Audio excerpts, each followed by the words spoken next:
بسم اللہ الرحمن الرحیم۔ شروع نام سے اللہ کے جو بڑا مہربان نہایت رحم کرنے والا ہے۔ طاسین، یہ قرآن اور روشن کتاب کی آیتیں ہیں۔ یہ صاحبان ایمان کے لیے ہدایت اور بشارت ہے، جو نماز قائم کرتے ہیں، زکوٰۃ ادا کرتے ہیں اور آخرت پر یقین رکھتے ہیں۔ بے شک جو لوگ آخرت پر ایمان نہیں رکھتے ہیں، ہم نے ان کے اعمال کو ان کے لیے آراستہ کر دیا ہے اور وہ انہی اعمال میں بھٹک رہے ہیں۔ انہی لوگوں کے لیے بدترین عذاب ہے اور یہ آخرت میں خسارہ والے ہیں۔ اور آپ صلی اللہ علیہ وآلہ وسلم کو یہ قرآن خدائے علیم و حکیم کی طرف سے عطا کیا جا رہا ہے۔ اس وقت کو یاد کرو جب موسیٰ نے اپنے اہل سے کہا تھا کہ میں نے ایک آگ دیکھی ہے اور عنقریب میں اس سے راستے کی خبر لاؤں گا یا آگ ہی کا کوئی انگارہ لے آؤں گا کہ تم تاپ سکو۔ اس کے بعد جب آگ کے پاس آئے تو آواز آئی کہ بابرکت ہے وہ خدا جو آگ کے اندر اور اس کے اطراف میں اپنا جلوہ دکھاتا ہے، اور پاک و پاکیزہ ہے وہ پروردگار جو عالمین کا پالنے والا ہے۔ موسیٰ، میں وہ خدا ہوں جو سب پر غالب اور صاحب حکمت ہے۔ اب تم اپنے عصا کو زمین پر ڈال دو۔ اس کے بعد موسیٰ نے جب دیکھا تو کیا دیکھا کہ وہ سانپ کی طرح لہرا رہا ہے۔ موسیٰ الٹے پاؤں پلٹ پڑے اور مڑ کر بھی نہ دیکھا۔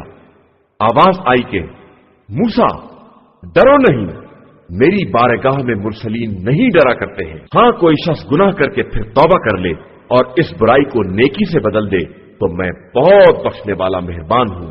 اور اپنے ہاتھ کو گریبان میں ڈال کر نکالو تو دیکھو گے کہ بغیر کسی بیماری کے سفید چمکدار نکلتا ہے۔ یہ ان 9 معجزات میں سے ایک ہے جنہیں فرعون اور اس کی قوم کے لیے دیا گیا ہے کہ یہ بڑی بدکار قوم ہے۔ مگر جب بھی ان کے پاس واضح نشانیاں آئیں تو انہوں نے کہہ دیا کہ یہ کھلا ہوا جادو ہے۔ ان لوگوں نے ظلم اور غرور کے جذبے کی بنا پر انکار کر دیا تھا، ورنہ ان کے دل کو بالکل یقین تھا۔ پھر دیکھو کہ ایسے مفسدین کا انجام کیا ہوتا ہے۔ اور ہم نے داؤد اور سلیمان کو علم عطا کیا تو دونوں نے کہا کہ خدا کا شکر ہے کہ اس نے ہمیں بہت سے بندوں پر فضیلت عطا کی ہے۔ اور پھر سلیمان داؤد کے وارث ہوئے اور انہوں نے کہا کہ لوگوں، مجھے پرندوں کی باتوں کا علم دیا گیا ہے اور ہر فضیلت کا ایک حصہ عطا کیا گیا ہے، اور یہ خدا کا کھلا ہوا فضل و کرم ہے۔ اور سلیمان کے لیے ان کا تمام لشکر، جنات، انسان اور پرندے سب اکٹھا کیے جاتے تھے تو بالکل مرتب منظم کھڑے کر دیے جاتے تھے، یہاں تک کہ جب وہ لوگ وادی نمل تک آئے تو ایک چونٹی نے آواز دی کہ چونٹیوں، سب اپنے اپنے سوراخوں میں داخل ہو جاؤ کہ سلیمان اور ان کا لشکر تمہیں پامال نہ کر ڈالے اور انہیں اس کا شعور بھی نہ ہو۔ سلیمان اس کی بات پر مسکرا دیے اور کہا کہ پروردگار، مجھے توفیق دے کہ میں تیری اس نعمت کا شکریہ ادا کروں جو تو نے مجھے اور میرے والدین کو عطا کی ہے، اور ایسا نیک عمل کروں کہ تو راضی ہو جائے اور اپنی رحمت سے مجھے اپنے نیک بندوں میں شامل کر لے۔ اور سلیمان نے ہدہد کو تلاش کیا اور وہ نظر نہ آیا تو کہا کہ آخر مجھے کیا ہو گیا ہے کہ میں ہدہد کو نہیں دیکھ رہا ہوں؟ کیا وہ غائب ہو گیا ہے؟ میں اسے سخت ترین سزا دوں گا یا پھر ذبح کر ڈالوں گا، یا یہ کہ وہ میرے پاس کوئی واضح دلیل لے آئے گا۔ پھر تھوڑی دیر نہ گزری تھی کہ ہدہد آ گیا اور اس نے کہا، مجھے ایک ایسی بات معلوم ہوئی ہے جو آپ کو بھی معلوم نہیں ہے، اور میں ملک سبا سے ایک یقینی خبر لے کر آیا۔ میں نے ایک عورت کو دیکھا ہے جو سب پر حکومت کر رہی ہے اور اسے دنیا کی ہر چیز حاصل ہے، اور اس کے پاس بہت بڑا تخت بھی ہے۔ میں نے دیکھا ہے کہ وہ اور اس کی قوم سب سورج کی پوجا کر رہے ہیں، اور شیطان نے ان کی نظروں میں اس عمل کو حسین بنا دیا ہے اور انہیں صحیح راستے سے روک دیا ہے کہ اب وہ یہ بھی نہیں سمجھتے ہیں کہ کیوں نہ اس خدا کا سجدہ کریں جو آسمان و زمین کے پوشیدہ اسرار کو ظاہر کرنے والا ہے، اور لوگ جو کچھ چھپاتے ہیں یا ظاہر کرتے ہیں سب کا جاننے والا ہے۔ وہ اللہ ہے جس کے علاوہ کوئی خدا نہیں ہے، اور وہ عرش عظیم کا پروردگار ہے۔ سلیمان نے کہا کہ میں ابھی دیکھتا ہوں کہ تو نے سچ کہا ہے یا تیرا شمار بھی جھوٹوں میں ہے۔ یہ میرا خط لے کر جا اور ان لوگوں کے سامنے ڈال دے، پھر ان کے پاس سے ہٹ جا اور یہ دیکھ کہ وہ کیا جواب دیتے۔ اس عورت نے کہا کہ میرے زومۂ سلطنت، میری طرف ایک بڑا محترم خط بھیجا گیا ہے جو سلیمان کی طرف سے ہے، اور اس کا مضمون یہ ہے کہ شروع کرتا ہوں خدا کے نام سے جو بڑا رحمان اور رحیم ہے۔ دیکھو میرے مقابلے میں سرکشی نہ کرو اور اطاعت گزار بن کر چلے آؤ۔ زومائے سلطنت، میرے مسئلے میں رائے دو کہ میں تمہاری رائے کے بغیر کوئی حتمی فیصلہ نہیں کر سکتی۔ ان لوگوں نے کہا کہ ہم صاحبان قوت اور ماہرین جنگ و جدال ہیں، اور اختیار بہرحال آپ کے ہاتھ میں ہے۔ آپ بتائیں کہ آپ کا حکم کیا ہے؟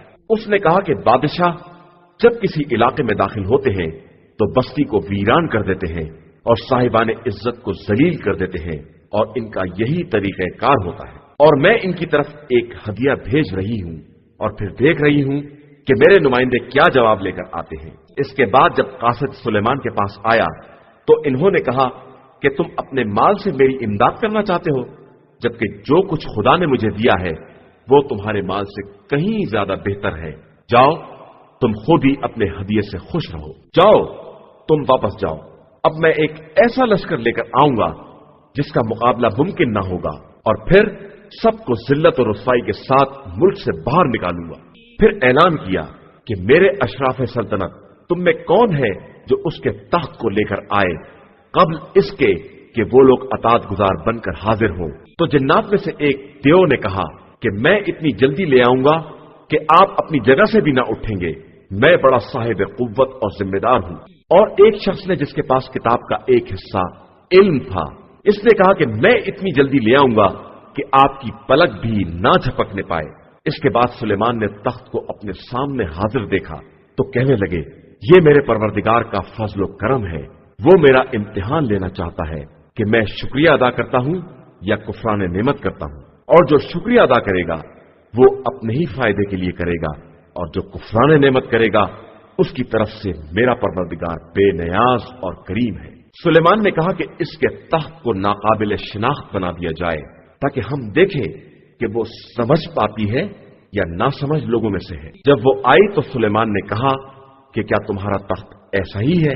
اس نے کہا کہ بالکل ایسا ہی ہے، بلکہ شاید یہی ہے، اور مجھے تو پہلے ہی علم ہو گیا تھا اور میں اطاعت گزار ہو گئی تھی۔ اور اسے اس معبود میں روک رکھا تھا جسے خدا کو چھوڑ کر معبود بنائے ہوئے تھی کہ وہ ایک کافر قوم سے تعلق رکھتی تھی۔ پھر اس سے کہا گیا کہ قصر میں داخل ہو جائے۔ اب جو اس نے دیکھا تو سمجھی کہ کوئی گہرا پانی ہے اور اپنی پنڈلیاں کھول دیں۔ سلیمان نے کہا، یہ ایک قلعہ ہے جسے شیشوں سے منڈ دیا گیا ہے۔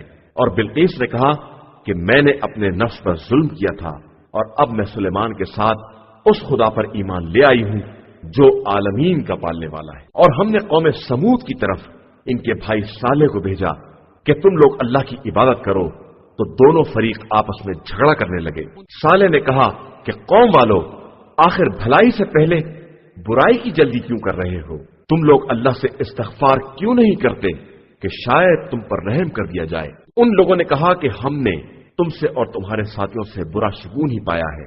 انہوں نے کہا کہ تمہاری بدقسمتی اللہ کے پاس مقدر ہے، اور یہ در حقیقت تمہاری آزمائش کی جا رہی ہے۔ اور اس شہر میں 9 افراد تھے جو زمین میں فساد برپا کرتے تھے اور اصلاح نہیں کرتے تھے۔ ان لوگوں نے کہا کہ تم سب آپس میں خدا کی قسم کھاؤ کہ صالح اور ان کے گھر والوں پر راتوں رات حملہ کر دو گے، اور بعد میں ان کے وارثوں سے کہہ دو گے کہ ہم ان کے گھر والوں کی ہلاکت کے وقت موجود ہی نہیں تھے، اور ہم اپنے بیان میں بالکل سچے ہیں۔ اور پھر انہوں نے اپنی چال چلی، اور ہم نے بھی اپنا انتظام کیا کہ انہیں خبر بھی نہ ہو سکی۔ پھر اب دیکھو کہ ان کی مکاری کا انجام کیا ہوا کہ ہم نے ان کے رؤسا کو ان کی قوم سمیت بالکل تباہ و برباد کر دیا۔ اب یہ ان کے گھر ہیں جو ظلم کی بنا پر خالی پڑے ہوئے ہیں، اور یقیناً اس میں صاحبان علم کے لیے ایک نشانی پائی جاتی ہے۔ اور ہم نے ان لوگوں کو نجات دے دی جو ایمان والے تھے اور تقوی الہی اختیار کیے ہوئے تھے۔ اور لوط کو یاد کرو جب انہوں نے اپنی قوم سے کہا کہ کیا تم آنکھیں رکھتے ہوئے بدکاری کا ارتکاب کر رہے ہو؟ کیا تم لوگ ازراہ شہوت مردوں سے تعلقات پیدا کر رہے ہو اور عورتوں کو چھوڑ دے رہے ہو؟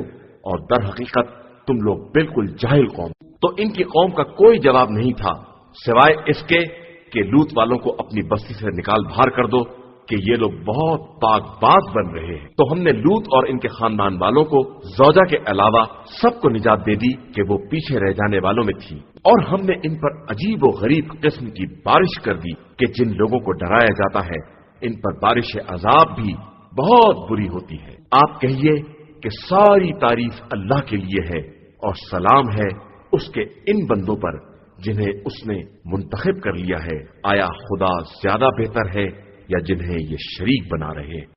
بھلا وہ کون ہے جس نے آسمان و زمین کو پیدا کیا ہے اور تمہارے لیے آسمان سے پانی برسایا ہے، پھر ہم نے اس سے خوشنما باغ اگائے ہیں کہ تم ان کے درختوں کو نہیں اگا سکتے تھے؟ کیا خدا کے ساتھ کوئی اور خدا ہے؟ نہیں، بلکہ یہ لوگ خود اپنی طرف سے دوسروں کو خدا کے برابر بنا رہے ہیں۔ بھلا وہ کون ہے جس نے زمین کو قرار کی جگہ بنایا اور پھر اس کے درمیان نہریں جاری کی اور اس کے لیے پہاڑ بنائے اور دو دریاؤں کے درمیان حد فاصل قرار دی؟ کیا خدا کے ساتھ کوئی اور بھی خدا ہے؟ ہرگز نہیں، اصل یہ ہے کہ ان کی اکثریت جاہل ہے۔ بھلا وہ کون ہے جو مستر کی فریاد کو سنتا ہے جب وہ اس کو آواز دیتا ہے اور اس کی مصیبت کو دور کر دیتا ہے اور تم لوگوں کو زمین کا وارث بناتا ہے؟ کیا خدا کے ساتھ کوئی اور خدا ہے؟ نہیں، بلکہ یہ لوگ بہت کم نصیحت حاصل کرتے ہیں۔ بھلا وہ کون ہے جو خشکی اور تری کی تاریکیوں میں تمہاری رہنمائی کرتا ہے اور بارش سے پہلے بشارت کے طور پر ہوائیں چلاتا ہے؟ کیا اللہ کے ساتھ کوئی اور خدا ہے؟ یقیناً وہ خدا تمام مخلوقات سے کہیں زیادہ بلند و بالا ہے جنہیں یہ لوگ اس کا شریک بنا رہے ہیں۔ یا کون ہے جو خلق کی ابتدا کرتا ہے اور پھر دوبارہ بھی وہی پیدا کرے گا؟ اور کون ہے جو آسمان اور زمین سے رزق عطا کرتا ہے؟ کیا خدا کے ساتھ کوئی اور بھی معبود ہے؟ آپ صلی اللہ علیہ وآلہ وسلم کہہ دیجئے کہ اگر تم اپنے دعوے میں سچے ہو تو اپنی دلیل لے آؤ۔ کہہ دیجئے کہ آسمان و زمین میں غیب کا جاننے والا اللہ کے علاوہ کوئی نہیں ہے، اور یہ لوگ نہیں جانتے ہیں کہ انہیں کب دوبارہ اٹھایا جائے گا، بلکہ آخرت کے بارے میں ان کا علم ناقص رہ گیا ہے، بلکہ یہ اس کی طرف سے شک میں مبتلا ہیں، بلکہ یہ بالکل اندھے ہیں۔ اور کفار یہ کہتے ہیں کہ کیا جب ہم اور ہمارے باپ دادا سب مٹی ہو جائیں گے تو پھر دوبارہ نکالے جائیں گے؟ ایسا وعدہ ہم سے اور ہمارے باپ دادا سے بہت پہلے سے کیا جا رہا ہے، اور یہ سب اگلے لوگوں کی کہانیاں ہیں اور بس۔ آپ صلی اللہ علیہ وآلہ وسلم ان سے کہہ دیجئے کہ روئے زمین میں سیر کرو اور پھر دیکھو کہ مجرمین کا انجام کیسا ہوا ہے، اور آپ صلی اللہ علیہ وآلہ وسلم ان کے حال پر رنجیدہ نہ ہو، اور یہ جو چالیں چل رہے ہیں ان کی طرف سے بھی دل تنگ نہ ہو۔ اور یہ لوگ کہتے ہیں کہ اگر تم سچے ہو تو یہ وعدہ آخر کب پورا ہونے والا ہے؟ تو کہہ دیجئے کہ بہت ممکن ہے کہ جس عذاب کی تم جلدی کر رہے ہو اس کا کوئی حصہ تمہارے پیچھے ہی لگا ہوا ہو، اور آپ صلی اللہ علیہ وآلہ وسلم کا پروردگار بندوں کے حق میں بہت زیادہ مہربان ہے، لیکن ان کی اکثریت شکریہ نہیں ادا کرتی ہے۔ اور آپ صلی اللہ علیہ وآلہ وسلم کا پروردگار وہ سب جانتا ہے جسے ان کے دل چھپائے ہوئے ہیں یا جس کا یہ اعلان کر رہے ہیں، اور آسمان و زمین میں کوئی پوشیدہ چیز ایسی نہیں ہے جس کا ذکر کتاب مبین میں نہ ہو۔ بے شک یہ قرآن بنی اسرائیل کے سامنے ان بہت سی باتوں کی حکایت کرتا ہے جن کے بارے میں وہ آپس میں اختلاف کر رہے ہیں، اور یہ قرآن صاحبان ایمان کے لیے ہدایت اور رحمت ہے۔ آپ صلی اللہ علیہ وآلہ وسلم کا پروردگار ان کے درمیان اپنے حکم سے فیصلہ کرتا ہے، اور وہ سب پر غالب بھی ہے اور سب سے باخبر بھی ہے، لہذا آپ صلی اللہ علیہ وآلہ وسلم اسی پر اعتماد کریں کہ آپ صلی اللہ علیہ وآلہ وسلم واضح حق کے راستے پر ہیں۔ آپ مردوں کو اور بہروں کو اپنی آواز نہیں سنا سکتے اگر وہ منہ پھیر کر بھاگ کھڑے ہوں، اور آپ صلی اللہ علیہ وآلہ وسلم اندھوں کو بھی ان کی گمراہی سے راہ راست پر نہیں لا سکتے ہیں۔ آپ اپنی آواز صرف ان لوگوں کو سنا سکتے ہیں جو ہماری آیتوں پر ایمان رکھتے ہیں اور ہمارے اطاعت گزار ہیں، اور جب ان پر وعدہ پورا ہوگا تو ہم زمین سے ایک چلنے والا نکال کر کھڑا کر دیں گے جو ان سے یہ بات کرے گا کہ کون لوگ ہماری آیات پر یقین نہیں رکھتے تھے، اور اس دن ہم ہر امت میں سے وہ فوج اکٹھا کریں گے جو ہماری آیتوں کی تکذیب کیا کرتے تھے، اور پھر الگ الگ تقسیم کر دیے جائیں گے، یہاں تک کہ جب سب آ جائیں گے تو ارشاد اہدیت ہوگا کہ کیا تم لوگوں نے میری آیتوں کی تکذیب کی تھی حالانکہ تمہیں ان کا مکمل علم نہیں تھا، یا تم کیا کر رہے تھے؟ اور ان کے ظلم کی بنا پر بات ثابت ہو جائے گی اور وہ بولنے کے قابل بھی نہ ہوں گے۔ کیا ان لوگوں نے نہیں دیکھا کہ ہم نے رات کو پیدا کیا تاکہ یہ سکون حاصل کر سکیں اور دن کو روشنی کا ذریعہ بنایا؟ اس میں صاحبان ایمان کے لیے ہماری بڑی نشانیاں ہیں۔ اور جس دن سور پھونکا جائے گا تو زمین و آسمان میں جو بھی ہے سب لرز جائیں گے، علاوہ ان کے جن کو خدا چاہے، اور سب اس کی بارگاہ میں سر جھکائے حاضر ہوں گے۔ اور تم دیکھو گے تو سمجھو گے کہ جیسے پہاڑ اپنی جگہ پر جامد ہیں، حالانکہ یہ بادلوں کی طرح چل رہے ہوں گے۔ یہ اس خدا کی صنعت ہے جس نے ہر چیز کو محکم بنایا ہے، اور وہ تمہارے تمام اعمال سے باخبر ہے۔ جو کوئی نیکی کرے گا اسے اس سے بہتر اجر ملے گا، اور وہ لوگ روز قیامت کے خوف سے محفوظ بھی رہیں گے۔ اور جو لوگ برائی کریں گے انہیں منہ کے پھل جہنم میں ڈھکیل دیا جائے گا کہ کیا تمہیں تمہارے اعمال کے علاوہ بھی کوئی معاوضہ دیا جا سکتا ہے؟ مجھے تو صرف یہ حکم دیا گیا ہے کہ میں اس شہر کے مالک کی عبادت کروں جس نے اسے محترم بنایا ہے، اور ہر شے اسی کی ملکیت ہے، اور مجھے یہ حکم دیا گیا ہے کہ میں اطاعت گزاروں میں شامل ہو جاؤں، اور یہ کہ میں قرآن کو پڑھ کر سناؤں۔ اب اس کے بعد جو ہدایت حاصل کر لے گا وہ اپنے فائدے کے لیے کرے گا، اور جو بہک جائے گا اس سے کہہ دیجئے کہ میں تو صرف ڈرانے والوں میں سے ہوں، اور یہ کہیے کہ ساری حمد صرف اللہ کے لیے ہے، اور وہ عنقریب تمہیں اپنی نشانیاں دکھلائے گا تو تم پہچان لوگے، اور تمہارا پروردگار تمہارے اعمال سے غافل نہیں ہے۔ صدق اللہ